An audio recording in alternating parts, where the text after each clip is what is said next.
সুদী ব্যাংকের ইসলামী শাখা থেকে যদি লোন নিয়ে তারা আমাকে ব্যবসা করার জন্য মাল কিনে দেয়, তাহলে আমার ব্যবসা হালাল হবে কিনা?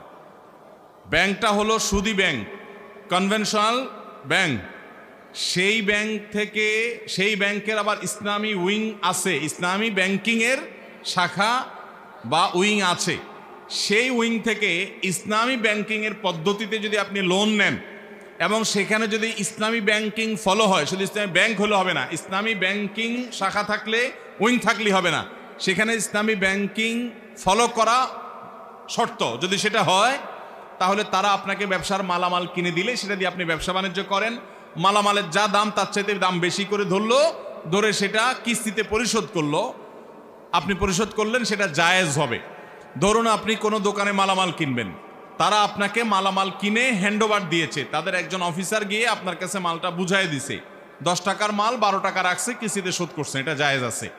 তো ইসলামী ব্যাংকিংটা হচ্ছে কিনা, অর্থাৎ তারা মালামাল কিনে আপনাকে দোকান থেকে হ্যান্ডওভার দিয়েছে কিনা, এই হস্তান্তরটা গুরুত্বপূর্ণ। তাহলে সেক্ষেত্রে সেটা কি হবে? জায়েজ হবে।